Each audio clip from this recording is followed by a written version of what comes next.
All right, welcome one and all to the best podcast this side of the Mississippi for the North Carolina Tar Heels. I am one of your co-hosts with the most, captain of the Hooligan Express on this side of the planet.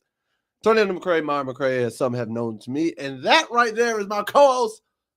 Man, tell the people who you are. Tell the people what you do. What's good? What's happening? How you living? It's your boy, Rossbox26, aka Joel, coming back with another episode of North Carolina Live.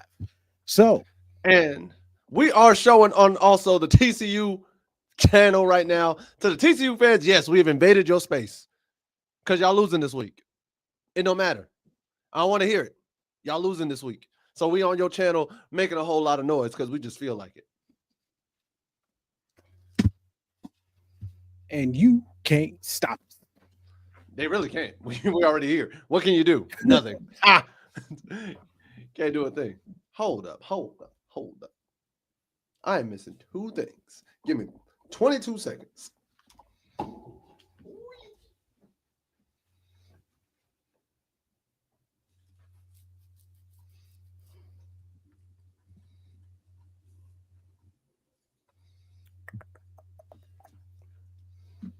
Do.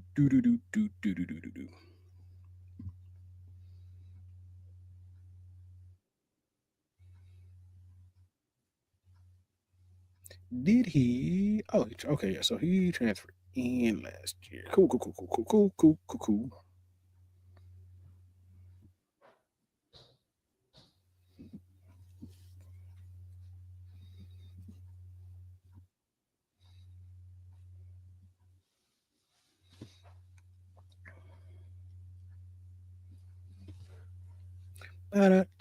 Da.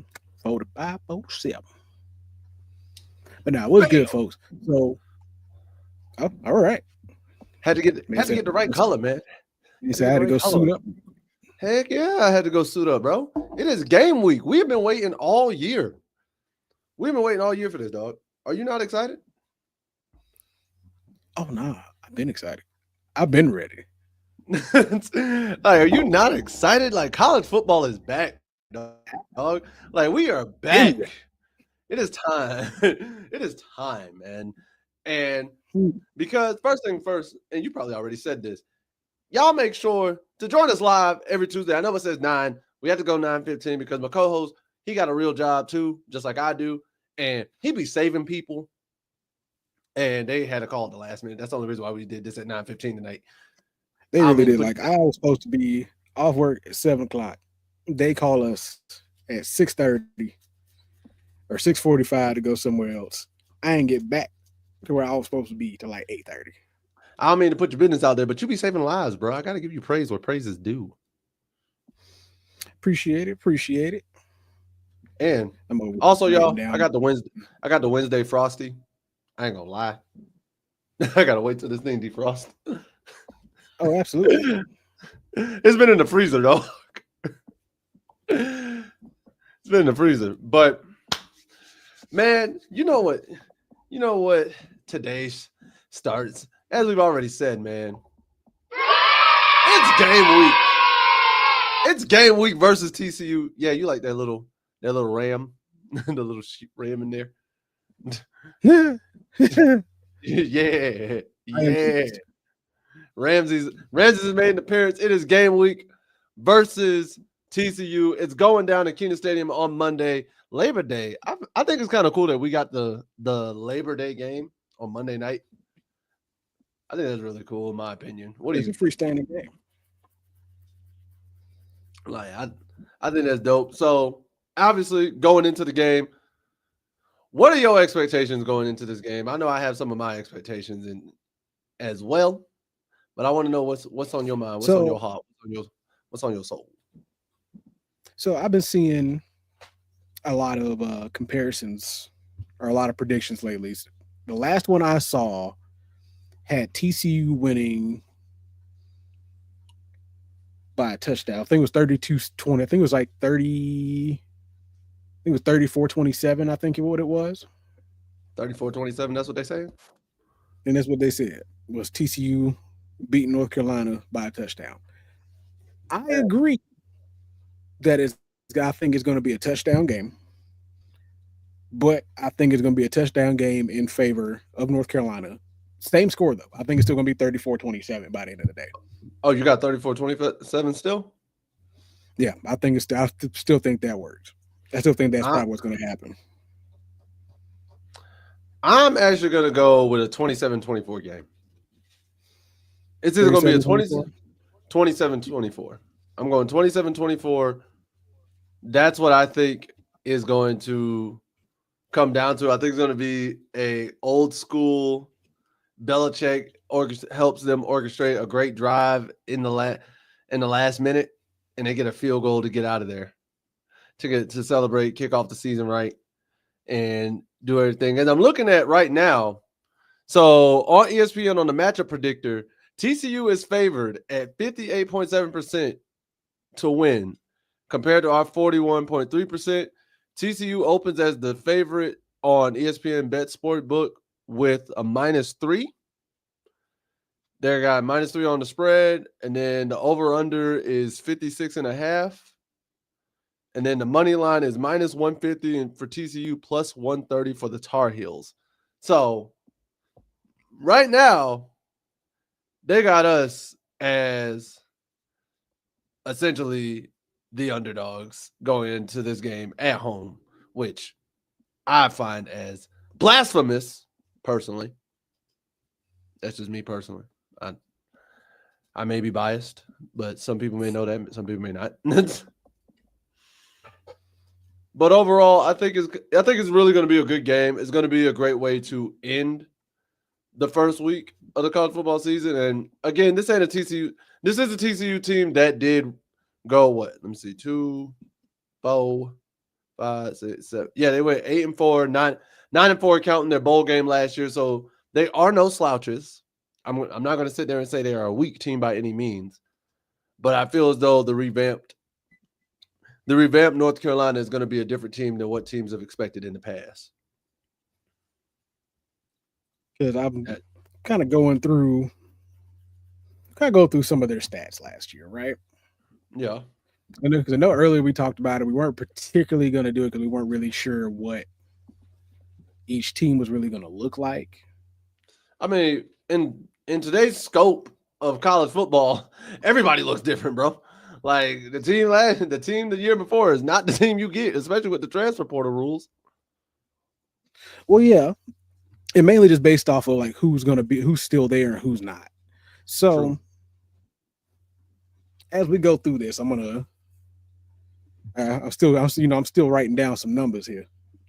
Listen, y'all, that man, I respect my co-host. That man came straight from work, got straight home, tended to his family, then hopped right on. Like, so he doing his due diligence. I'm getting some trying to get some key players and some key stats here that I find are important. While you get those numbers, I'm gonna ask you a couple questions real quick just to help with you. All right. First questions first. Who's starting this week, Gio or Max? Who you got? I still think Gio's starting this week. You still got Gio? Yeah, I still think Gio's starting this week. All right. I want to go Max. I really do. Like my heart of hearts really wants to go Max, but I feel like there's been too much push on Gio, and he's kind of been the face of everything so far. I wouldn't be surprised to see Gio. My heart of heart wants to go Max, wants to say Max earned his spot back at the starter. Mm-hmm. But my heart of heart says Gio. Now, if Gio struggles off rip, I will say Belichick won't hesitate to put in the senior. He won't hesitate to put in Max because he knows Max has been in these positions. This is true. That is very true. Because at the end of the day, it's like you got to go with who you know is going to help you win games the best. It's like, who can win the game? And honestly, either one. But in my humble opinion, this is going to be Gio's first test. And if he can go up against a TCU and have a good game, bro doesn't have to have the perfect game, but if he can have a good game against TCU, and this is still the TCU of like last year, the 8-9 win TCU that was contending in their conference, that bodes a lot. That bodes well for UNC going forward.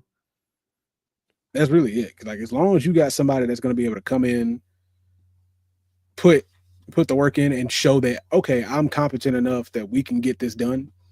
Oh yeah, it's not even going to be an issue from there. And so to follow that up, I'm gonna ask this question. I'll answer it first. It's like, how many rushing yards and TDs does Davian Gauss have? Davian Gauss have in the game? Because I think we all can agree he's probably going to be the lead back. And truth be told, I think Gauss will have 2 touchdowns for like 80 yards, 85 yards. And the 2 touchdowns is more so he gets them when they're in the red zone. And then throughout the day, he's just chewing up yards left and right, getting good quality yardage up and down the field. You know what I mean? Let's see. Almost got it. I'm almost there. You can tell this man is really focusing and thinking, bro. Like, I don't know if y'all see this. Oh, we got 5 people in here. Hey, how y'all doing? Half of them probably the TCU fans. Like, what are y'all doing on our page? What are y'all here for? The talk smack. That's what we. The talk smack, bro. Like, we've invaded your page, we've invaded your space, we've invaded your territory because that's just what we do. We coming in to take names, bro. And also, I'm taking y'all a taco buffet that y'all got around the corner. I saw y'all had that. I'm taking that. I just want y'all to know.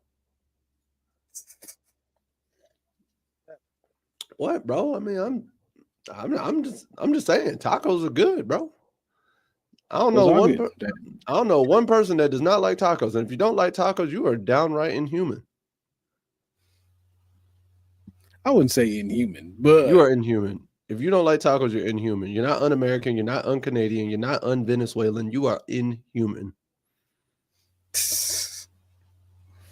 You ain't un-Russian. You're not unsweet. Like, you are inhuman. Point blank period. If you do not like tacos, that's terrible. What? That you don't like tacos, or the numbers you put up? Some of these numbers is crazy. But then again, they attempted a lot less on that, so that's okay. I guess I can deal with it. Who, on our end or their end? On our end. Oof. Old regime. Old numbers. Don't even put too much into it, bro. Old regime. Don't even think about it. Old regime. That's it. Like, what are we talking about here? Because who hosts? You know what we should have did? We should have got the host of the TCU channel on here. Yeah. I ain't gonna front. I didn't know I didn't know until linking it that if we had a TCU channel or not. But then again, that's on me. And I know everybody's like, what is this man stalling for? I promise it's going to be worth it. Just bear with me. I mean, I can rooster with you. I can bird with you. Not bird. I can bird with you. How about that? About to say, are you almost done? Or should we put? All right, there he I'm done goes. now. All All right. So what you got? basically, had to go pull up, some team comparison. Not you cut off.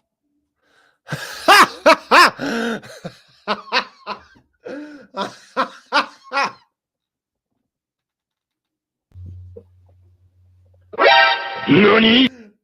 But you know what happened? I moved my mic again. It was like, yeah, nah. But since we're not entirely sure exactly who all the starters are going to be, we're a little more confident on what TCU starters might look like. So I decided, let's pull up some possible, key starters and see what we got going on here. Some possible key starters and possible, stats and all that. So we do know for pretty sure that that James Hoover, John Hoover, whoever the Hoover, Josh Hoover, there we go. He said James Hoover, John Hoover, Edgar Allan Hoover, Lakers info. So basically, Josh Hoover is pretty much a lock for the starting quarterback position when it's coming into this. And looking at his stats from last year, going for almost 4,000 yards passing on 66.5% completion percentage, going 27 and 11 TD to turnovers or TD to interceptions. Kid looks efficient, especially when it comes down with an offense that also threw for 4,068 yards at averaging about 33.6 points a game. Also averaging 312 yards through the air per game. How many did they average on the ground, though? On the ground, very bad. Well, I wouldn't say very bad, but mediocre. Was it under 110? No, it was slightly over 110. Okay. I was about to say, but you can tell this is definitely... Was it under 110? It's an aired out team. But you can definitely tell it's an aired out team. So what you're going to really see coming in this first week is that TCU is 100% going to test North Carolina's secondary. That back five is going to have to put in a whole lot of work. Linebackers are going to have to keep their head on a swivel, and that pass rush is going to have to be real. Because what's going to happen is that's why that run game house in them. Like I said, that run game is not great because at the end of the day, 400 attempts for 1,481 yards, averaging less than 4 yards a carry. Their top running back rushed for 460 last year. Yeah, their top running back was 460 last year. So, yeah, Cam Cook ran for 460 on 119 attempts, 9 touchdowns, averaging 3.9 yards a carry. He, by himself, averaged more yards per carry than the team on its own, than the entire team. But then again, when you only rush for 460 yards on 119 attempts, that's about right. Yeah. So you don't really get a whole lot. They also ended up with a -6 turnover ratio. Yep, 18 fumbles lost, 11 fumbles that they brought back. But they also had 10 interceptions on defense last year. So total-wise, they had about a little over, almost 5,600 yards total for offense, averaging 426 yards per game. And like I said, and as you can tell from how it goes, most of that's going to be through the air. Now, here's where they did outshine North Carolina, though. They had a 43% third down efficiency compared to North Carolina's 33 or 37 and a half. I can give you that. And they also had a much higher fourth down efficiency at about 78%. I mean, compared to North Carolina's 49%. Because North Carolina went 13. Yeah, North Carolina's 48% because they went 13 to 27. And TCU went 18 to 23. So I mean, yeah. But it also tells me that North Carolina was willing to risk it more. Like if it comes down to a situation, and if Bill is feeling froggy, pun intended, he gonna risk it too. But here's the question though: when you see, and it's just basically comparing it between the two teams, when you see that they're willing to risk it more often, the real question is, what kind of situation were you in that forced you to have to risk those fourth downs? More than likely, like you didn't have a kicker. Most times because you're behind. Most I times it's either say because most you didn't times have a is kicker. you ain't got a kicker. Well, like I said, for me, like in college, you see more people having a kicker in college than you do Oh, anything else. Somebody's gonna kick the ball. we got one comment. Let's see, TC Yeah, Thinkers Force YouTube TCU is Think says definitely seems like a pass first team. Oh, for sure, yeah, for TCU is sure, for definitely a sure. pass first team, 100%. They, Because if you're comparing them, because even then last year their second leading receiver was Eric McAllister, had 39 receptions for 762 yards, averaging 19 and a half yards per catch, and 5 touchdowns. Their leading receiver is now in the NFL with the Raiders. So I couldn't really use his numbers because even his numbers with Beck had 1,034 yards. mm, well, hey, So, and then I'm on just top of looking. that, on us for us offensively, you also have to worry about a dude by the name of Bud Clark because Bud Clark had 44 solo tackles, 68 total tackles, 3 interceptions, 3 passes defended, and a forced fumble. So as of right now, he's definitely their leading defensive back when it comes down to TCU's defense. Linebacker wise, I couldn't really see anybody because the guy that they had stat wise, I think he's graduated. Mm-hmm. So their leading tackler who had 89 tackles last year, which is a very solid number. So one thing I do want to see, and I do think is going to change because of Belichick, and you may have this already written down, the penalties. So I'm looking at both of them. TCU last year had 73 penalties for a total of 691 yards, as opposed to North Carolina last year had 98 penalties for 832 yards. You and I both know Belichick don't play penalties. Oh yeah, Belichick Belichick don't play that. Don't play that. So to me, that right there is going to be one of those things that dictates this game because I feel as though Belichick's going to reduce that a lot. And if TCU's at the same level, that could be, even if they're just matching par for par, that's a whole lot fewer penalties for North Carolina that puts North Carolina in a much better position than last year's team. Oh, absolutely. And on top of that, the time of possession is 29 minutes, 38 seconds. To TCU's 28. And So time Belichick of loves possession time wise, of they're possession. about same. Oh yeah, Belichick loves holding onto the ball as long as possible. The other problem is with TCU's penalty average, they only average about 53 yards a game compared to North Carolina's at 64. Yeah. Which is an outrageous which is not It's not outrageous. It's not outrageous if like every penalty is a 10-yard penalty. Like if you get 6 holding penalties, that's boom. That's 60 yards. It's not even that bad, even if you got a bunch of little ticky-tack ones like a false start or an offsides or something. 5-yard, 5-yard, 5-yard, 5-yard. It's just the fact that they add up because of the to get 64 yards means you had a minimum. You had a minimum of, let's say they were all face masks. Face mask at least 15. 3 major penalties. I was about to say face mask is 15, ain't it? It's still 15, right? Mm-hmm. So at minimum, if you're averaging 60 yards, you have 4. That's 4 face mask penalties. That's the lowest you're doing. At least. That's the lowest. You have at least 3 major penalties. There's at least 2 15-yarders and at least a 10-yard penalty in there. Right. And those are, and more likely than not, you and I both know football. Those are probably the drive killers. The third down penalties, the ones that happen on third down that you're just like, bruh, can we get off the field? Oh yeah, they're full on undisciplined mistakes. Full on. But I do want to ask you these questions too in regards to the game because it is game week and things like that. And we talked about Davian Gauss. All right. Which North Carolina receiver shows out this week? Is it Kobe Pay? Is it English? Hard. Stupid. Kobe Paysor, Jordan Ship, or somebody else? Which one do you think is going to show out? I think Paysor steps up to the base on this one. You think Paysor? I think Paysor is the one that's going to step up and show like, yo. Especially because he is kind of that leading guy. That, and I think I think with all the support that he had, especially with him coming back and staying with North Carolina instead of transferring, I think that's going to show. I mean, that's going to bring a whole lot of specialty to that. It's going to bring a whole lot of motivation for him to go out and show out this year.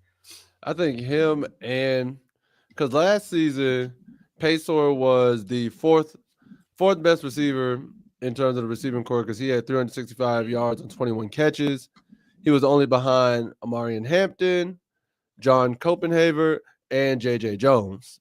Like now, receiving core wise, he was the second leading receiver. Yeah, receiving core wise, taking out Hampton and Copenhaver, he was number 2. And then Jordan Shipp, he had 9 catches.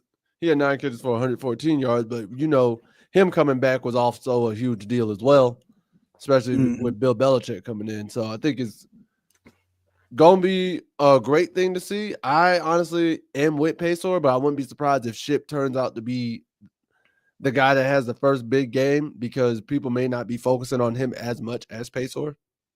Right. And I think it's also going to help him now that that you have 2 guys that are definitely willing to push the ball down the field. Oh yeah, Gio gonna push it down the field, and I think Max if Max plays, he's gonna definitely be like, "Hey, yo, we airing this out if we can." You have 2 far more efficient throw passers than you did last year. So I think that's definitely going to help everybody's totals from wide receivers, running backs, and tight ends. So it's not. I don't think that's going to be much of an issue at all. Absolutely. And you also have because even then, because I still think Davion Gauss is primed for a breakout season. Because think about just last season. 67 attempts, 326 yards, 4 touchdowns, averaging almost 5 yards a carry. The boy was nice, and the only reason he ain't had more is because he was behind star Omarion Hampton, who is the star running back with the Chargers right now. That part. And then giving more of the opportunity since we still have both French and Hood on the squad. I really think that has the potential to be like a 3-headed monster of a problem. Oh yeah, the whole Hydra issue. Because what's going to happen is because even French by himself, 10 attempts, 84 yards. Like he's still rolling, averaging 8.4 yards a carry.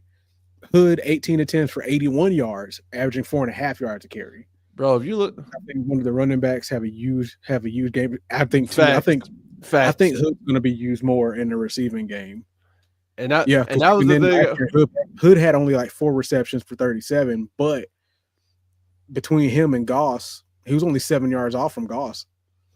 And I was just thinking that kind of like what I was thinking was, here comes Steve with this. Steve. Here comes Steve. Steve. Hey, I love it though. Steve said, "Hey, give Steve a good one, man. Give Steve a good." But like, appreciate you, bro. I'm looking at it, and when we're talking about that Hydra issue, I honestly see, as Thinkers Force said, you have 2 running backs who are great on the ground all year, and then you have that one running back. The third running back is the receiving back. So kind of like how the Panthers had Stewart and D'Angelo Williams. Mm-hmm. Yeah, they did that. But then you have another back. It's like if they would have had Christian McCaffrey at the time and they only used Christian McCaffrey as the receiving back.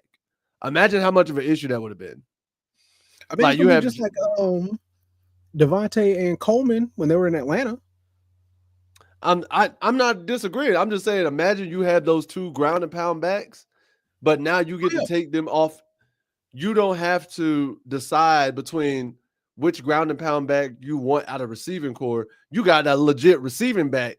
Be like, all right, 3rd down, we need a receiving back. Boom, here you go. And like I said, and the best part is, so far as it shows, all of them can catch passes. Now, French had the least amount of attempts last year. He only had 1 reception for 2 yards, but that man got the best. That man had the best rushing average at 8.4, and then came to receiving 1 catch. Here you go. That's all you get. I mean, it's one of those things like you just didn't get the opportunity because he was also the 3rd back on the roster. Hood probably got more.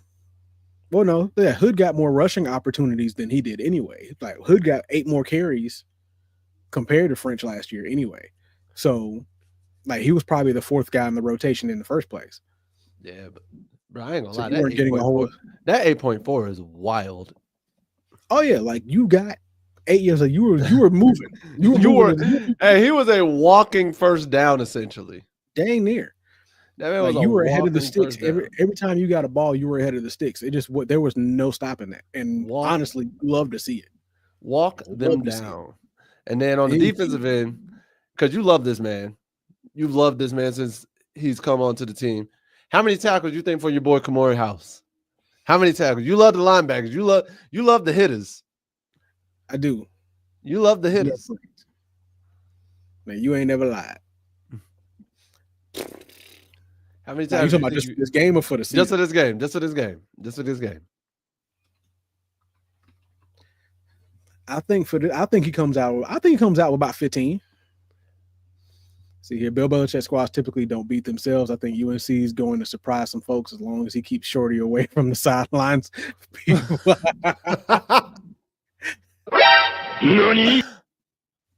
Did you say 15 for the game? I think 15 for the game. For the 15 for the whole. Wow.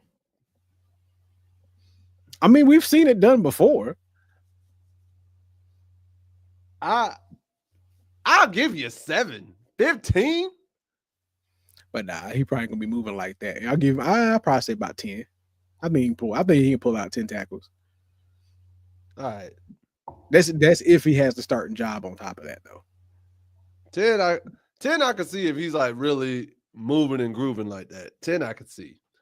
I say 7 to 8 because I think the defense as a collective are going to be moving. And I think Steve Belichick is actually going to be calling up probably some great blitzes at the right time. And the other aspect that we haven't talked about, I don't think anybody's really addressed, is whether or not if the game is going to move slower or faster for all the coaches on this staff. So you know how, and what I mean by that, you know how usually when you go up in levels in sports, the game is moving faster. Mm-hmm. Like they tell college athletes all the time, when you get to the pros, everybody's that fast. So it's like when you're a high schooler, it's easy to see the threshold between you being great and the next guy is huge. That gap is huge. It's easily noticeable. College, it gets smaller. And then when you get to the pros, you're right on top of each other. It's like just a few inches here and there.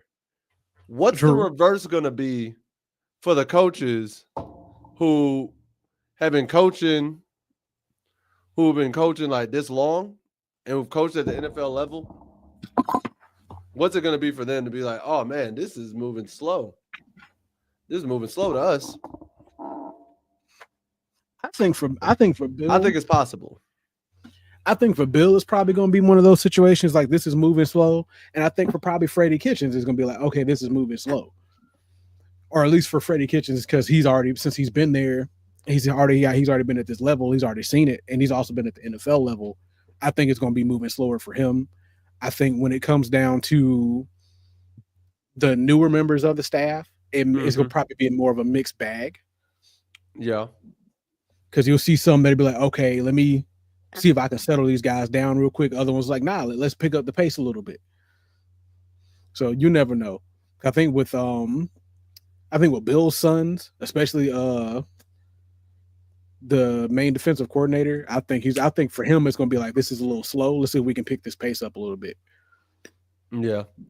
And that's just something that I haven't seen too many people talk about, but I think is a legitimate aspect of the game. Is whether or not if it's going to be moving slower in the eyes of Bill and them, as opposed to a regular college coach who's like, man, this is moving real fast. Right. You know what I mean? And then I think another person that's really going to stand out this season is Caleb Cost at defensive back. Yeah. Had 64 total tackles, 45 solos, 2 interceptions, and 4 passes defended last season. Because he led the team in interception. So I think there's going to be another step forward for him, along with Thaddeus. I was about to say, Thaddeus is who I like. I'll be honest. I like Thad. I like Thad Dixon. And I'm asking now, does Thad get an interception this game? I think he does. I'm putting that out there. I think he does. I think this is icy. I say there'll be at least 2 pass breakups and then an interception. I If feel like you either him saying Kamari getting like 10 to 15 tackles, I'm putting my money on that getting an I feel like interception. I feel like either him or Caleb are gonna get an interception this game. But I do see Thad with about 3 pass breakups though. And lastly, do we see a UNC kick or punt return for TD? Do you No, think we see it? No? I don't see it. What would y'all say the strength of North Carolina is? Honestly? I'll say the defense at this point. You say the defense? I would think the defense would be the strength of the team at the moment. No. I like how she just came in. No. Just no. None of that. But what you knowing us for? What we say? She's speaking on behalf of the entire band chat. Somebody said, I think Leroy Jackson has a good year if he stays healthy. I agree. I'm gonna be honest. Especially for him to be a freshman. I'm gonna be honest. My dumb self read Leroy Jenkins for 2 seconds. All right, let's do this. She said no. What is North Carolina's strength? Do you say it's the defense? The only reason why I'm saying it's the defense is because remember, Austin Blask is hurt, so one of your main offensive linemen is out for the time being. So the real question is like, who is going to be able to step up and fill that spot that's going to protect whoever the starting quarterback is. And there's more major questions coming towards the offense than is the defense. Like, is the passing game going to be better? Is the running game going to be as efficient? Who's going to be at quarterback? And is that offensive line, now that Blask is hurt, going to be anchored as well as it was the year before? I'm going to say, don't knock me wrong. The pieces are definitely there. You just got to. It's just the hope is, are they going to be together by then? I'm going to respectfully disagree with you, and I'm going to say it's the running game. And the reason being is because of the way Belichick plays with the running game and play action. And you have Goss, you have Hood, you have French. I think that is going to be the strength because not only that helps with the play action pass. That helps set up the receivers on the outside. If you're bringing in Max, that gets him comfortable. If you're bringing in Gio, that gets his feet wet. If your line, even if your line is weaker because Blask, who is a huge part, don't get it twisted. Blask not being on there definitely hurts the offense. But good running backs can still make up as long as the O-line can just give them that little opening. No, that's just fair. That little. I have no argument there. So I think, and the defense-wise, because they've had a lot of turnover as well, even though I do trust it, they have more returners than the offense does. Because I think if anything, the strength of this defense is more than likely going to be that back. It's going to be the back seven. Front seven is going to take a little bit of warming up, but I think you're putting it more on the. So let me ask: are you putting it more on the secondary or the linebackers?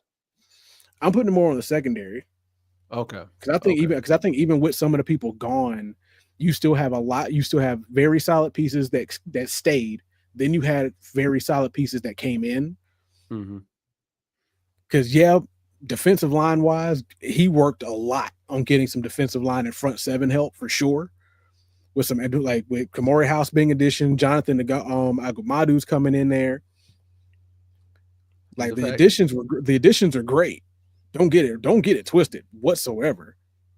But I think the emphasis for sure is going to be on the defense, on the secondary for sure. I can respect that.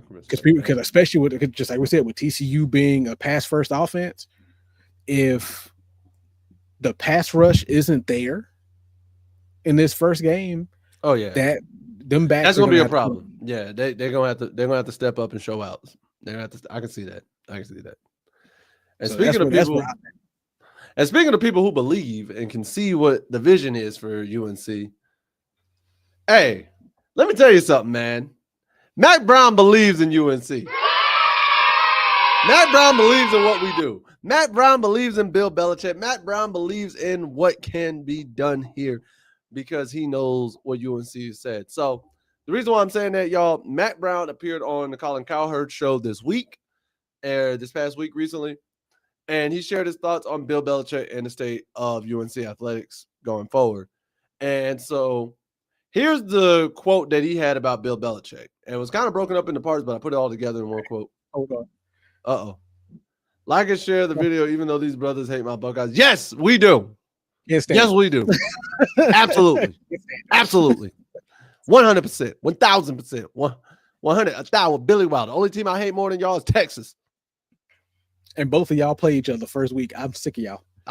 You know what? Can both of you lose? That'll help me. I wish if only it were possible. if it was possible, end of the time, nobody wins. Yes. Like nobody wins. You both lose. You both go 0-1. How about that? Don't even get a tie. Don't even get a win. Don't even. Man, it'd be the first time in history, and I'd be the one bookkeeping. You're like, yep, it's on the record. I would take a picture of it, print it out, put it on my wall. Hey, we're gonna slap it on Steve's desk. There you go. There you go. Enjoy that. It'll be the thumbnail next time Steve comes in. It's gonna be in the background. Just right there. Hey. Just ooh. But so Matt Brown, this is what he had to say about Bill Belichick. First things first, he said, I think he has a chance to win big and win big fast. Bill is arguably the best coach of any sport. When you win that many Super Bowls, the man can coach. He can evaluate. Administrators don't like to say it, but we have pro football at some level in college. We no longer have amateurism. We have payment scales. We got kids asking for money. They have agents. There's negotiations. The fact that we are much more like the NFL than ever before will really help Bill with this transition. Every coach wants his own players now. You've got money. You can evaluate and bring in who you want. And then he followed that up on their commitment. And he said this about UNC's like commitment to football. He's like, Chancellor Lee Roberts is committed to football. Big time. For the first time in North Carolina history, they are really wanting football to be good. So they're all in, and that gives them a chance to be successful. Very true. Hey.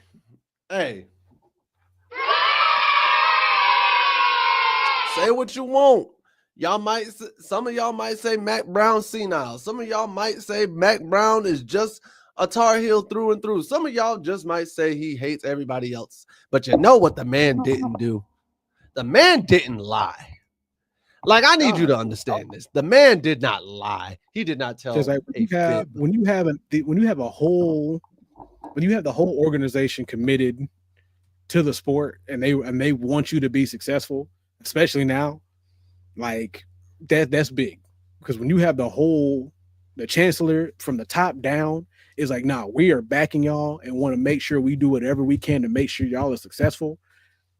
That does a whole lot on the back end for any team. Like, it's one thing, and again, we've known the Tar Heels for years, y'all. Let's not sugarcoat it.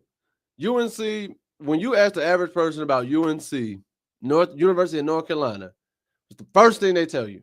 The basketball team? Let's be honest. That's the first thing they say.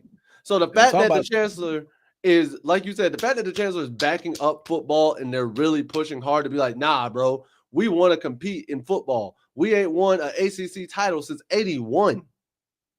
Nah, we got to get back to the old ways because we ain't been good since Lawrence Taylor left like that. And by good, I mean as a whole team. Yes, we've had some great athletes come out of the football program, but we're talking like as a team as a whole that's competing for championships that can legit go and win it all. That's what I mean. So before some of y'all get in the comment section, Tar Heel Nation, who are really like, what you mean? What you mean, bro? We had great athletes. Come on now, bro. Like we've had great athletes, but we ain't had a team win a title since the 80s. So we haven't had great teams. We've had great players.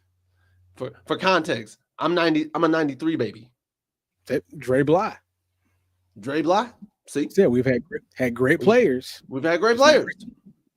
There's not great teams, bro. Like y'all might listen. Some of y'all gonna look at me and say this.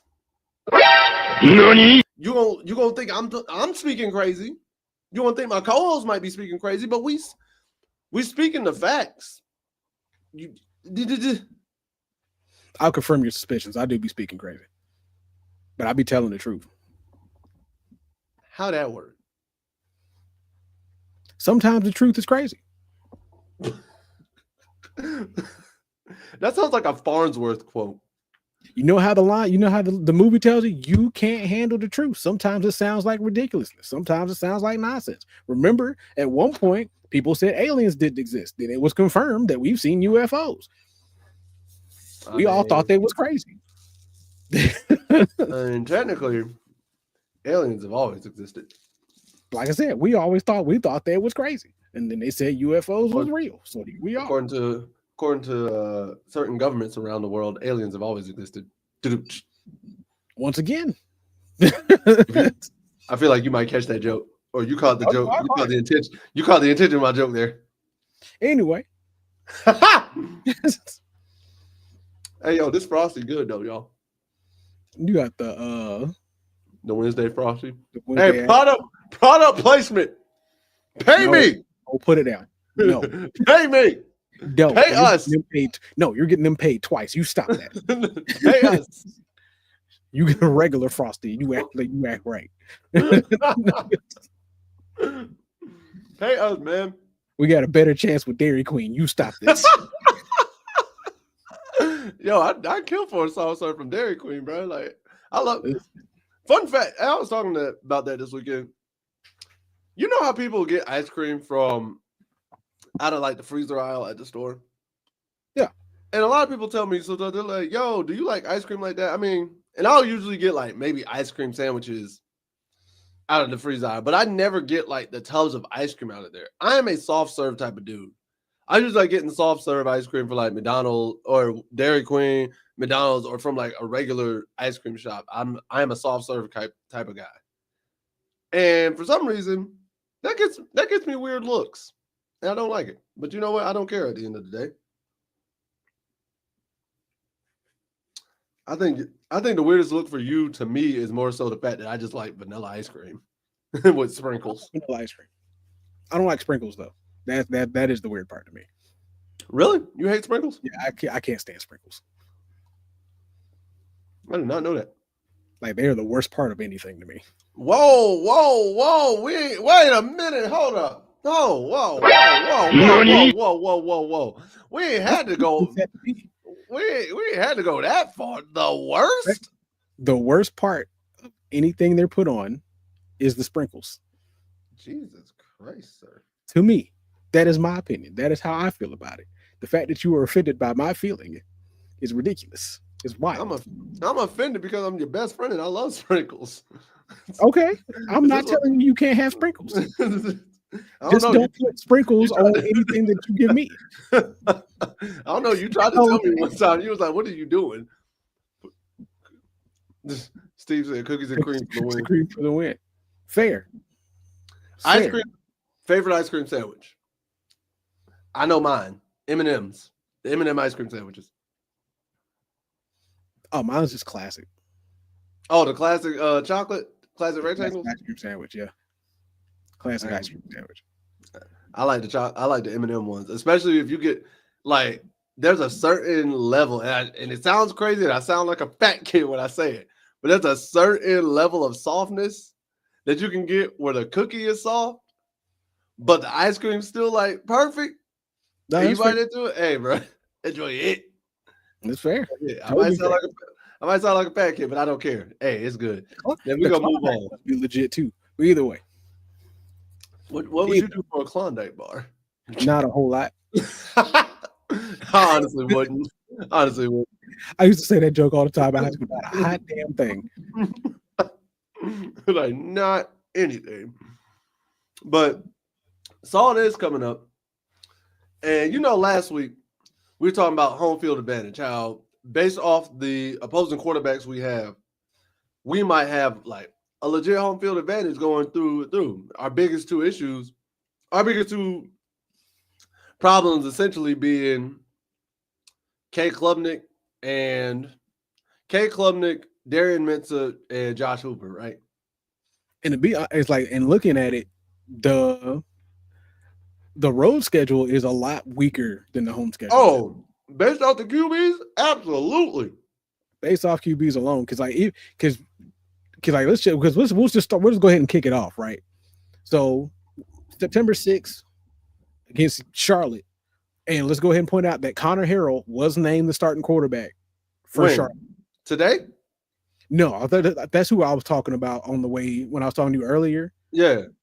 I thought he was going to like San Francisco State, but no, it was Charlotte. He got named starting quarterback, I think last week or a few days ago.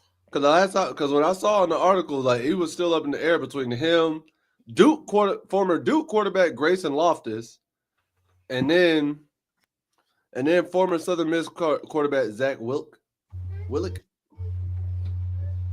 Now, I know he was named the starter for the first game, so I don't know if that's going to be for the rest of the season. But I do know he was named the starter to kick off the season. So we'll see. We'll see how that develops up until we play them. Because after that, I don't care what you do. Then you got Cam Fancher. Fancher, is that Fancher? Yeah, I think that's how you say it. From UCF. Now UCF could potentially be a legitimate game compared to some of the other games on this list, except Syracuse. UCF is going to be a game because it's Florida in September. I mean, it's still going to be warm. It's going to be hot. Say what you want. It's going to either be muggy. It's going to be muggy. It's going to be hot still. It's going to be a problem. It's going to be a real, real problem. You're a problem.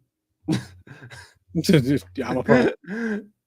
No, you ever seen that clip? Like, I don't know what movie it is, but it has Vince Vaughn in it, and like it's like him and a bunch of other dudes, and they're trying to get back somewhere. He's like, "Listen, we got to calm down and figure out our problems." He's like, first of all, you're a problem. You're a real, real problem. Who did he play for last? Oh, he played for South. Was he Florida Atlantic? Who? Cam Fancher? Yeah. It was like he played for FAU. Are you having that issue that I had last week where I was like, I've seen this name before? Like, I seen the name, but I just didn't know who. I was looking at his stats, and I was like, I don't know who he played for last year. That's what I'm saying. You remember how last week I had that issue with, what was the name? Like Maycock or something like that? Yeah, I know you're talking about. Yeah. And I was just sitting there, I was like, bro, I know I've seen his name before. Like, I've seen this name. Huh. He was at Marshall for 3 seasons before that. Good job, Marshall. Shoot, looking at his numbers, he should have stayed at Marshall. You know, he probably thought he had a better situation somewhere else. I think he was starting at Marshall. He said, my brother's the biggest Clemson fan, and I tell him all the time, Klubnik is just average. I can't agree with that. I would say this: Klubnik's gotten better. He's gotten better. because like when he first got there, I would. When he first got there, yeah, he's average. But I put it like this: coming to it, he's definitely. I put it like this: Klubnik is not on the level that Trevor Lawrence or Deshaun or even Taj Boyd, but he is better than what Kelly Bryant and DJ were. For sure. And then on top of that, you kind of also have to admit that a lot of those games, the last 2 seasons, Klubnik was a major reason why they were. He kept them in it. He kept them in the game. He kept them in the game. He might have lost like maybe 1 or 2, but more times than not, he kept them in a game. Yeah, he kept them in games more often than not. And then on top of that, like you can tell over the past 2 seasons, he's like his decision making's got better, his accuracy's gotten better.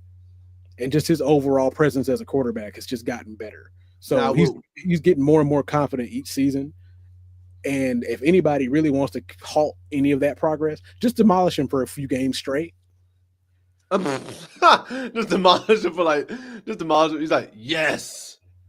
Yes. Like you have to ruin his confidence, because once that confidence is gone, then Klubnik is now an average quarterback. Get him shaking. That boy ain't with it. That boy's not with it. Like, I've seen that. Because even last season, let's see here, because Fancher, 126 for like 212 attempts, 126 completions, 59% completion percentage for 1,500 yards, averaging 7.2 yards a pass, 6 touchdowns, broke even on interceptions to touchdowns, 6 and 6. It's like he was sacked 25 times. Good God. See, when he faces a good defense, he doesn't show up. Yeah, I mean, As the season goes on, he gets better with better defenses. But yeah, if you hit him with a good if you're defense going, first I'll couple say of this: weeks, you got him rattled. if you're going off of what he's done up to this point, that first year, absolutely, you couldn't put him up against any good defense. Like boy was not ready. Last year, like you said, he got better as the season got on. Like that experience was really starting to kick in. You know what I mean? Yeah, because I'll say the year before last, that Duke game was not a good showing. But Oh that was no! but that was on the Oh whole no! team though. The whole Oh team. no! That Duke Whole game, team.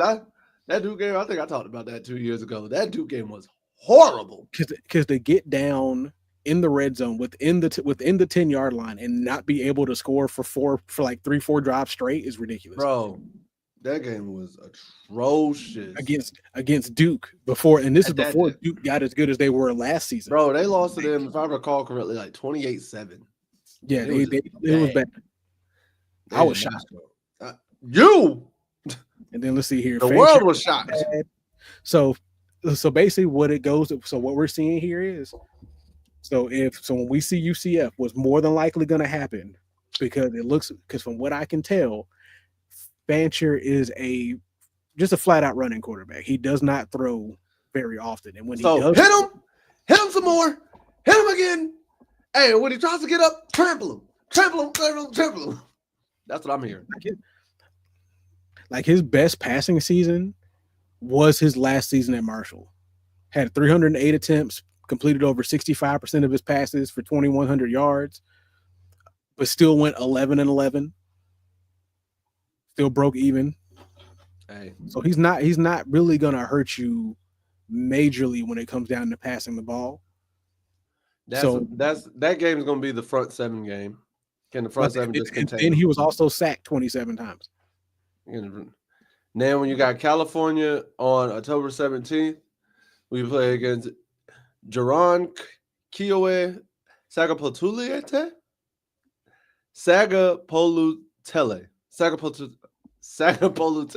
There it is. Sagapolutele. There it is. See anemone? Like, bro, that joint had me in a chokehold. So we got him. Then you got Steve and Gele at Syracuse. And I've told you once, I'll tell you twice, I'll say it a third time because I'm nice. Syracuse on the road on Halloween is a bad place to be. I don't care who you are. I don't care where you go. I never want to play in that dome. I'm sorry, bro. I don't trust it. If Syracuse has a home game on Halloween with all that orange, it is not a good game, bro. Like that game should be banned. I don't like it. I'm gonna ask. I don't know. I probably asked before, but I'm gonna ask again. Why do you feel this way? Do you not remember the trip? Do you not remember the trip we had to Greenville? The last time we saw and paid attention to a Syracuse game on Halloween. Was that Halloween? I could have sworn it was. No, that was Friday the 13th. Either way, just as spooky of a night. It was in October. Listen, I could have sworn it was warmer than that, but either way, it was. I know. The date was a 3 and a 1, and because you were like it wasn't Halloween because we would have been out we wouldn't have been out on Halloween. I think we did something else. Oh, So it was Friday the 13th. So it had to be Friday. It was Friday the 13th. But either way, Syracuse in that time frame, I am afraid. He says the UCF game worries him, and that's fair. And tell you the hold on, let me go back. The ramifications. I'll say this: if North Carolina loses to UCF, that has bigger ramifications down the line because that loss is going to look worse. You know what I mean? Oh yeah, that loss is just going to look worse. Like no matter what you look at, Carolina could do everything. Carolina losing to Syracuse. All right, y'all lost to Syracuse. Carolina lost to UCF. That just looks bad. And to be honest, looking at it, I can understand why. Because looking at some of their numbers from last year, Like their quarterback only threw for 1,000 yards last season. Like no quarterback on their roster threw for more than 1,000 yards. Mm. But their start RJ Harvey, their starting running back from last year. Like he's drafted now. He's with the Broncos now. Mm-hmm. 1,600 yards rushing last season. I mean, he's the same as Amarian Hampton then.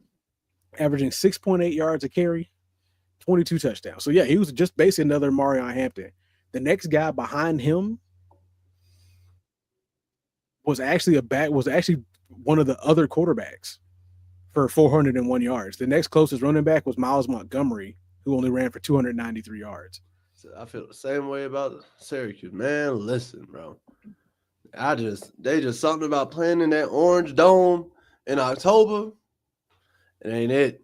It ain't it. I don't trust it. I don't Now, I'm trust worried it. about Syracuse regardless. It ain't really matter what time of year it is for me, but like I'm worried about Syracuse regardless because As Syracuse much as somehow, some way.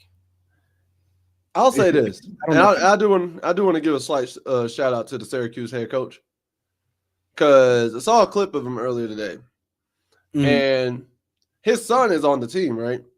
His son's on the team, right? Now he's flat out said his son is good enough to make the team and be on scholarship. But what he did was he's like, I pay for my son's college. This way I could give scholarship to another player who needs it. So basically, his son's on the team, and he also is helping another kid who may not have gotten to that school be on the team and get his education. And I think that's a cool 2-for-1 thing that the coach could do because he could have been a regular dad and been like, my son's on scholarship. I could come out of here and not pay anything. But you're a millionaire head coach, and you can help not only your son essentially get a free college, but you also help another kid. Hey, shout out to him. Yeah.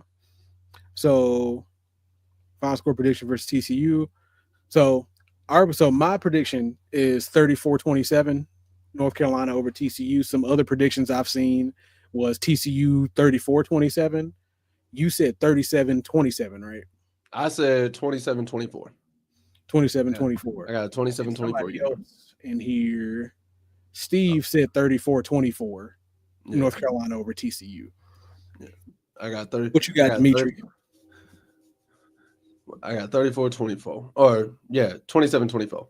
That's what I got. Steve got 34-24. Yeah, Steve got 34-24. I got 27-34. So the biggest worry, and once again, I know I'm still on UCF real quick, but the biggest worry offensively, it looks like, will be Jaden Nixon.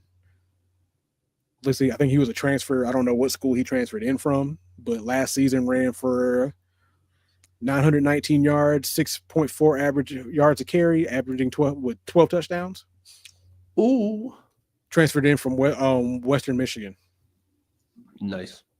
He was at OK State before that, and yeah, it's like he could tell he transferred from OK State to get the better opportunity, and definitely got it. Shout out to him, man. Because listen, his last year in OK State, 50 carries for 197. Oh yeah, he said I'm out. Yeah, jumped to 143 carries for 919. So yeah, he said I'm out.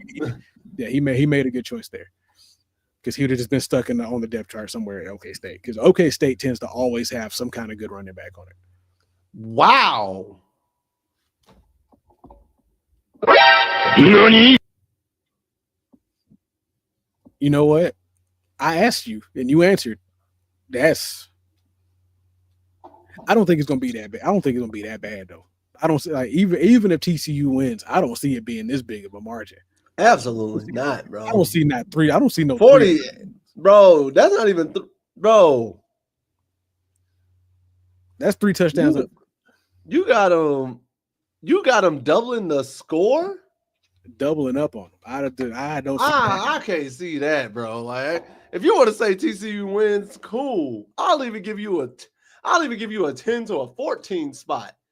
You said 48-24 with confidence. Ooh, that man said TCU skunking them boys. Like he said, pass the sticks. Get off. So, quick side note to all of y'all in here: there is a possibility. We ain't solidified it yet. That we may have a Discord created. We may have a Discord. Yeah, we may have a Discord created. Could be a thing. Maybe dropping that in and whatnot. Do watch parties in there and whatnot. That way we can all join together And and also, enjoy the games. keep an eye out. The North Carolina Live Twitter is on the way. We just ain't got it fixed up yet. We are working on it. So we'll have that down here on that baseline. Yep, the Twitter will be up. Hopefully the IG will be up soon. We may be getting even a TikTok. Yeah. And also, they're working on it now. It's live, but the North Carolina section isn't up yet. The Voice of College Football is having a merchandise store that we are having up, and each team is getting their own merchandise. They're still working to get ours. So yeah, just want to let y'all know that. 48. This man about to have Robbie Ashford of Wake Forest. This man about to have me break my rule of drinking in the middle of the week with that 48-24. Like I might need a shot on that. Like what? Yeah, Robbie Ashford coming from Wake Forest on November 15th, and then CJ Bailey, North Carolina State. I still Bailey gonna be that's gonna be a show. Like I think that's gonna be a slow show. That's gonna be a show, especially at the end of the year. And I'm gonna be real with you. Based off this is just pregame thought, preseason before the season's even started, based off of what I saw from North Carolina State last year, I would be more accepting of this kind of score for the NC State game than the TCU game. The reason why I would be more accepting of it for the NC State game is because one thing I'll say, NC State is known for football. NC State, like, I can't knock you. Like in terms of football, like I've always seen NC State in like most North Carolina schools is known for basketball. Davidson, North Carolina, Duke, Wake Forest, Wofford, like Liberty, like these schools are usually known for basketball. But I can always say NC State, and I'll say ECU too, were always known more as a football school. So I can see that for NC State. NC State it's just now starting to become like a decent basketball school. So you just be on the watch for them, man. There's gonna be some movers and shakers coming in through there soon. Like movers and shakers. Speaking of movers and shakers, we got some of the recruits, some of the new boys that's coming in next year is showing out. Come to start the seasons. Their senior years are rolling around. So we got Zamarius Robertson out of Dillon, South Carolina, with 10 receptions, 167 yards, and 2 touchdowns in his first game. See, and that's why you muted.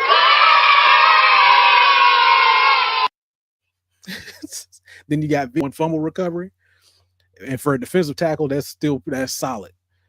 Got Ashton Blatt, 3 tackles for loss and 2 sacks.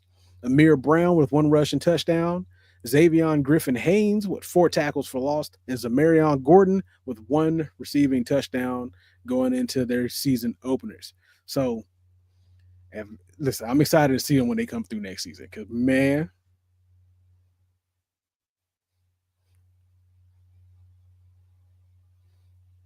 So I think he missed it when I said earlier that ain't nobody hearing him right now because he's silent. I don't know what happened, but it happened.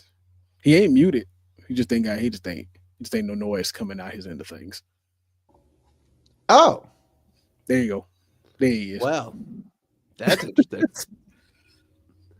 That's embarrassing. Out here laughing at me because my mic went out. Hey, listen, your mic went out because you hit the mic. You know what? My mic went out. Yeah, you pushed the wrong button. Exactly. hey, listen, legitimately pushed the mute button on here. First time I've ever done it. Crazy. I was excited. Excited.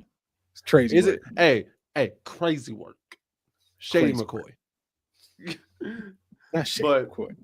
Hey, listen, bro. Shady McCoy get down. But, oh, yeah. Bill Belichick announcing the hard not release. I want you to see this video, man, because this joint was kind of fire. It was absolute fire, as one would say, as the kids in France would say. It's absolute garbage. Worst Review Worst comic book ever. ever.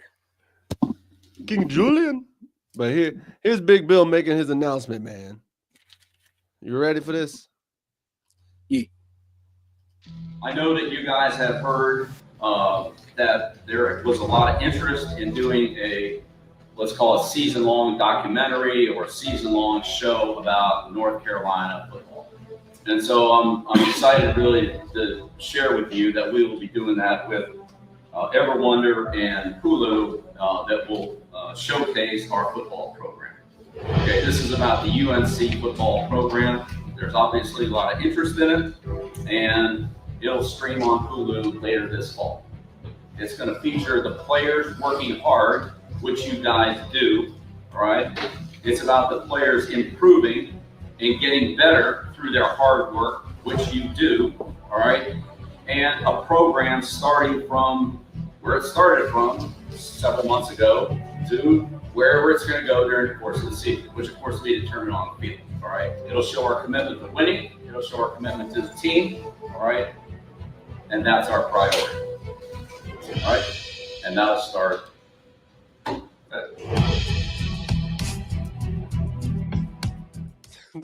Leave it to Bill to never know how to impress at media conferences like that.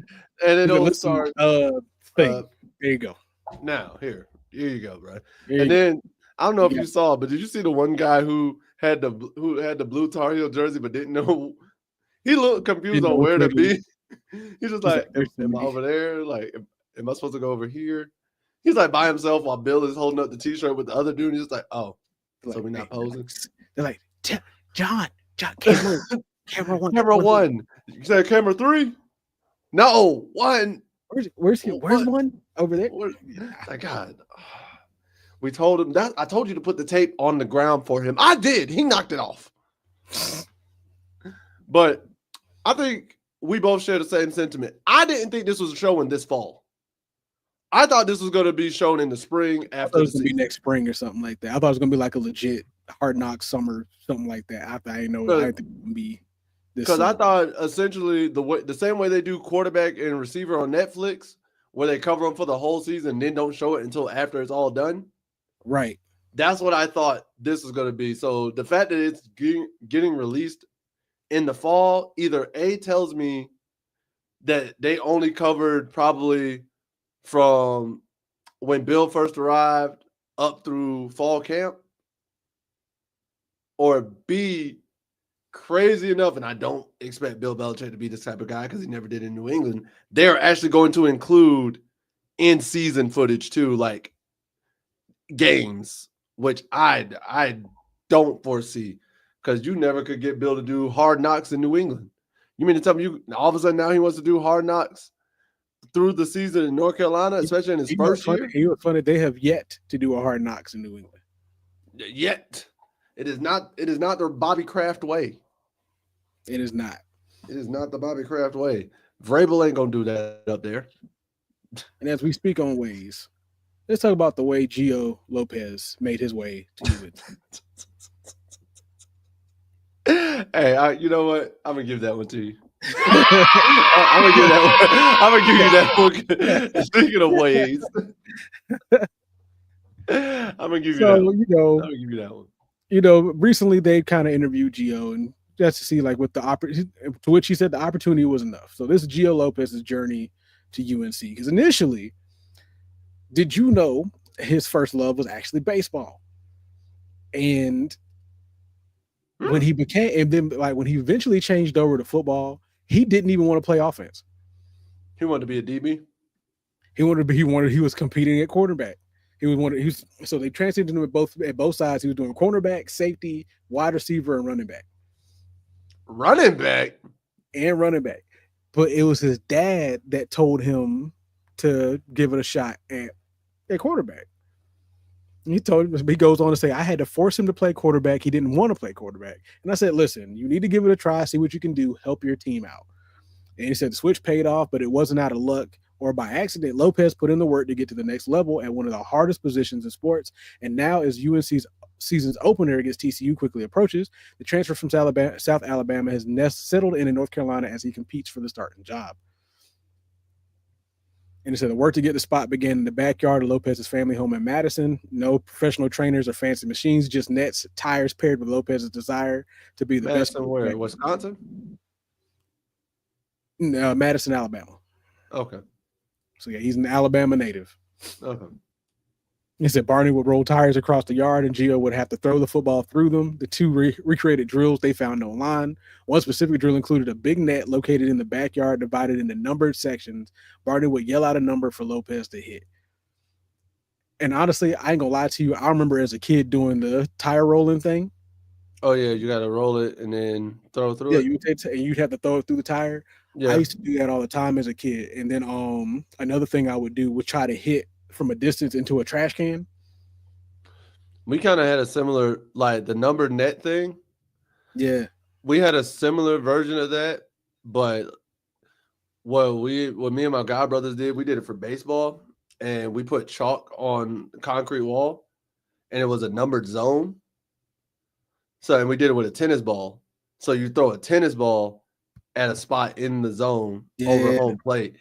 So that's what we would do. And because it was a tennis ball, we could throw it as hard as comfortable as we want without like messing it up or anything. Mom and dad wouldn't get mad, nothing like that. So, and they're saying after his junior year in high school, had a major setback, ended up having to get shoulder surgery, which ended up slowing his recruiting down, except for South Alabama, where the coach actually visited him in the hospital and offered him a full scholarship in the hospital. Shout out to that coach. And he said South Alabama, and Lopez goes to say South Alabama gave me the opportunity, and I'm forever thankful for that. Said first year, he was redshirted, played 5 games, throwing for 475 for TDs. But during his first full season, he started 6-foot left-handed gunslinger, broke out 25-59. So we already know the numbers. We talked about him plenty of times. Yup. Last season showed what he could do with his game on full display, his ability to make out something that out of nothing stood out.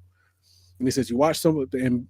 His dad goes, so you watch some plays of Gio, he's running around in the backfield and he's watching downfield. And he's actually pointing, telling his receiver where he wants them. He's conducting them to where he needs them to be if the play gets broken. And he said he decided to enter the transfer portal. And that's when Bill Belichick called. Said the recruiting pitch was short and simple. Come compete and play at a Power 4 level. That was it. So when Lopez committed to UNC in the spring, he knew the starting position wasn't the giving. That was fine for him. All he wanted was a chance to compete. Because, of course, nothing was given to me because I didn't earn anything. He said, because I didn't earn anything. I'm 20 years old. I've got a lot of life still to earn a lot of things. So, for me, the opportunity was enough for me to take that. So, at the end of the day, like, Lopez is good. Like, Lopez is ready to compete for what he's got to do. And you love seeing that kind of competitiveness, especially in a younger guy like him. I'm all for it. I still think Lopez is going to be QB1, but if he's not, he's ready. He's ready to compete with whoever. I'll say this: if Lopez ain't QB1, I'll put it like this: that man gonna be a danger after having a year under a Belichick system where he ain't had to play. Because he even says, think about that. If they play Max this whole year, like give Max like the senior treatment, to give him the senior ride, right? And you give Gio Lopez an entire year to learn under this Belichick offense, and Belichick's like, hey, I'll give you a whole year to learn what I want you to do. And then they give him the keys next year and say, it's your squad? Oh, boy. Oh, listen, because he even said himself, like, goal-wise, it's just to win games. I could go out there and throw for 10 yards a game. If we win 12 games, I don't care. That's the attitude I always had, bro. I never understood. Nobody's gonna be happy that you only threw 10 yards a game. Right. I mean, like, do I want more personally? Yeah, but if that's what gets us to win, I'm all right. Like, I never understood. And then shout out to his dad on top of that. Like, his dad finished out the article talking about basically saying absolutely words can't describe it. So Barney said, sometimes I'll lay in bed at night watching his videos and I tear up, and it's just knowing that my son is getting to live his dream. So like, And think about So that's this. what the parent If wants Gio Lopez goes on and gets drafted in the NFL, he definitely has his dad to think because it's like, bro, I had to convince you to be a quarterback. And now you are a quarterback in the NFL. Think about that. You told me you didn't want to do this. I saw the vision. You ain't see what I saw. I knew. Think, Mark. Think, Gio. Think, Gio. Do you understand? You have they want a fraction of your power. They want a fraction of your talent. Think, Gio. Listen, man, and the man with power is crazy, especially when you got to talk to Michael Lombardi about how he's settling in. I'm done with you with these transitions.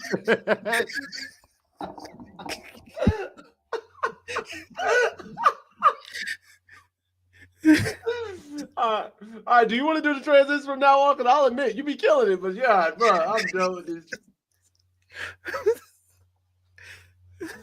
Oh my God. Recently on 97.9 The Hill, they interviewed Michael Lombardi about how he's, settling in and how things over in North Carolina are going.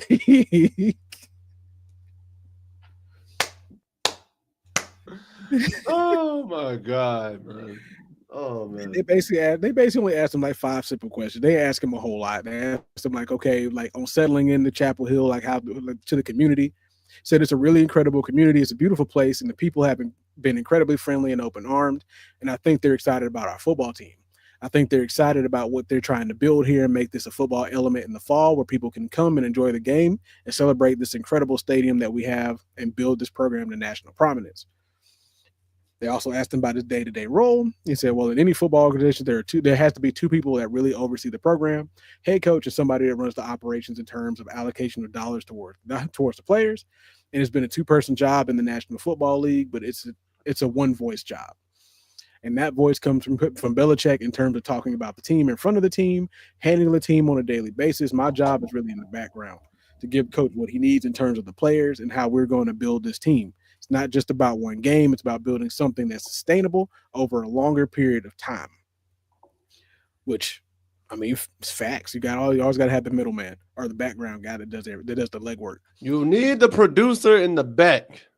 Basically, and they asking him what he's looking for from the team in the first few games of the season. He says, we got a lot of new players, 70 new players on our roster. It's about building a team and coming together. It's one play at a time. I think anything that goes beyond that, people don't want to hear about that. But if you're building a team that's based on process, that's what we're doing. I think it's all about getting better. It's about 1% improvement each and every day, but that's just not for the players. That's for us in the personnel department. It's for us in the coaching staff, the kitchen, that help the cooks for the players, that help cook for the players. Everybody has to get better every single day, and that's what we're trying to do. So the one thing you learn about being great players like Tom Brady, Joe Montana, those guys, everything about getting better every single day, and at the end of the year, you want to be better than when you started. 100% facts. And that's just baseline coaches in general. So I ain't gonna lie. Overall, I got kind of scared for like 2 seconds. And the reason being is because he essentially said, trust the process. He essentially said, trust the process. And I immediately went back to just thinking, like Philadelphia? No, not like the Sixers. Listen, this is a different sport, a different process. I was like, can we at least trust the process like Oklahoma City? Please. Listen. I was like, no. So, but overall, Mike ain't say nothing that we don't believe. Mike ain't say nothing that ain't true. Mike ain't say nothing that is not factual or cannot be backed up just by sentiments alone. And honestly, you spoke on it earlier, but in order for a program to really succeed, you do have to have everybody bought in from the top to the bottom, the GM and all types of things. And Mike Lombardi is going to be that guy who can go to bat for Bill when you have to talk to like the higher ups, the chancellor, so on and so forth. It's like, oh, why do you need this? It's like, bro, we need this because Bill needs this. Facts. It's like Bill needs this, and this is what y'all want him to do. If we can't provide him this, what are we doing? We're failing the institution. He can't do what we want, what we're wanting him to do. If we can't if we can't give him what he needs to do it with. So he's needing us to give him what he needs so that way he can do what we're wanting him to do. Right. Let's go out, coach these guys, and win games. If we can't give him what needs to be done, or the resources that allow him to do that, then we're not going to win games. If we want him to be the mathlete champion, but we don't go out and get the practice test and the pencils and the resources so he can practice to be mathlete champion, we are failing as teachers. Is that we want him to be a chess master, but all we give him is the board with no pieces. I ain't gonna lie. I might be playing tic-tac-toe or checkers at some point. It's like he's playing the whole wrong sport. You playing mind games at that point. Minesweeper. Damn. Not again. Fact, did you know that the numbers tell you how close you are to a bomb? How many mines are around that space, or how many other things are around that space? Yeah. I ain't learned that for years, bro. Like, you play Minesweeper, however many numbers, like there's a bomb in that area, or how many bombs are like. Bro, I used to just click and hope for the best. Man, listen. I used to just click and that's exactly what I used to do. I'm just like, all right, spot. Dang. Because for the longest time, I 100% did not know how to win Minesweeper at all. And then, bro, I got tripped out when I found out that you could mark a spot with like a flag or something, and be like, yeah, nah, don't touch this one. I said, yeah, you can put little pins down to tell you where. Yeah, I was like, wait, I was today years old. And you know who else is going to be today years old tomorrow? I'm sick of you. I'm sick of you.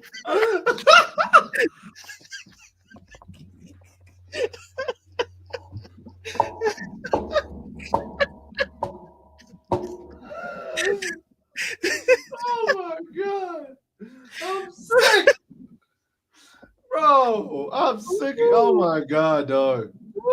Sick of you, bro. Sick of it. You know what's bad? 3 for 3. Listen, I passed up on an earlier opportunity. Oh my God, 3 for 3 though. We were talking about people being in the background. I was like, you know what? You know who doesn't have to be in the background tomorrow because it's his birthday. 3 for 3, bro. Oh my God. But that was definitely a better one. You know who's gonna be today years old tomorrow? Oh my God. Bro. Our boy Caleb Cost, his birthday is tomorrow, August 27th. Hey, go out, have a good practice tomorrow. Stay safe, enjoy your birthday, and you know what? The team owes you a win come the first. That's all. Listen, you might have to delay the party, but make sure you win on Monday. You can celebrate better next weekend. That part, especially since you at home, you ain't got to go nowhere but leave the stadium. Come on, I'm just saying you can't. Come on now. Y'all don't play till Monday night, so if it was Friday or Saturday night, you'd really can have a good birthday. But facts. That's all I'm saying. Oh man, Lord, I'm done with. Transition to the win. It's just our favorite segment of the show. Tar Heel takeaway. Is it my week or your week to start? This is you this week. I start this week. All right. Yes, sir. All right, man.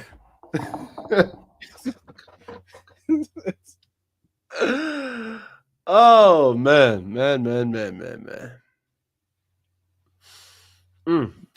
My Tar Heel takeaway of the week. Whew. I don't know, man. Hey, listen.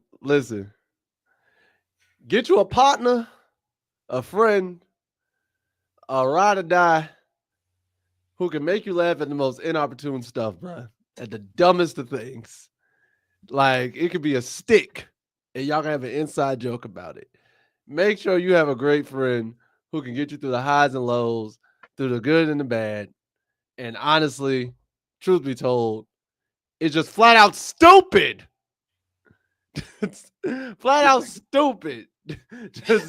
just nonsensical debauchery. You're going to question why you're with them. You're going to question the friendship. You're currently going to go through what seems like 4 divorces, 3 separations, and a counseling session because they don't want to admit that they can be toxic. That's your best friend. That's your best friend. You're going to stick beside him. You're going to stick beside him. You're going to be an alternate at their wedding. You're going to be a godparent to their child. And what's bad is their child going to call you uncle or auntie. Ain't no blood relation whatsoever. And when you go on to the upper room, whichever one of you goes first, the other's going to haunt the other pettily with some petty things. That's my Tar Heel takeaway of the week. Get you that friend, man.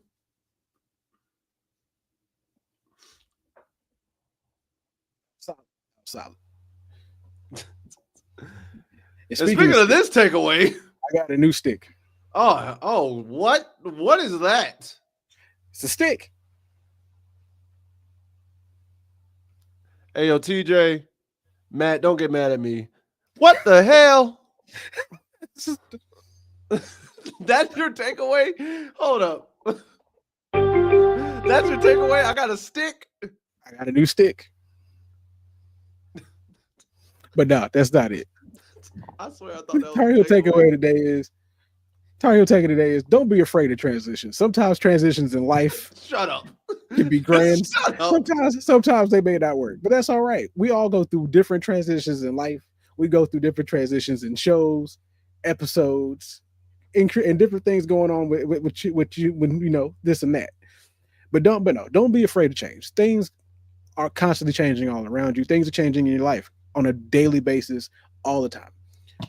Your body's changing, your career's changing, your friends change, phone numbers change, everything changes. Don't be afraid to embrace it for the right reasons. Sometimes when a change comes along, it may not work in your favor, but that's all right. Once again, things tend to come back around for good on your end. Just don't fold over before it happens. So that's my whole thing is don't be afraid to change. Don't be afraid of transitioning, because at the end of the day, that bad luck that it may start out with is going to wrap back around into something even better. That's my Tar Heel takeaway today, of the week, of the month. Also, just to let y'all know, once again, keep an eye out for the Discord server. We may put out a video, we may put out a post. Just keep an eye on the YouTube page for when that comes around. So, for sure, we gonna try to get that situated. And I think this week I have the bets video set as the outro, so they might get that. Greatest certainly life is change. Facts. It really is. Man, listen, the greatest certainty in life is being certain that I'm gonna win $50 million. You know what else I can be certain of? I swear to God. This is I hope I'm done with you. I'm done with this. Get this man off my show, bro. I'm done with him. You know what? Get this man off my show, bro. I'm done with it. We are out, y'all. Hope y'all have a great one. This has been North Carolina Tar Heel Live. Y'all know what we do. Hey, peace. Much love to all of y'all. We out of here, bro. College football is even more exciting when you've got some action on the line, and the games are even better when you're cashing in. And the Voice of College Football is the place to be to get the greatest value. Start with my picks. 75% against the money line, 58% against the spread, and I've got a 40-plus year track record. 11-0 in the college football playoff for me last year against the money line, 8-3 against the spread. And I'm just the warm-up act. Steve Merrill of Wager Talk is our ace in the hole, show stopper. 7 years with the Voice of College Football, over 30 years in the industry. Steve gives us analysis on all the big games, but you can't miss Steve's weekly under-the-radar pick. 28-12 against the spread the last 3 years. You also get picks from some of our top analysts here at the Voice of College Football, including Corey Bratta, Matt Zemek, and Steve Dace. Check out those numbers. Become a YouTube or Patreon member for just $99 per month. Go to the main channel on YouTube, click join, and then select the betting tier. Do the same thing on Patreon. Make 2025 a winner now.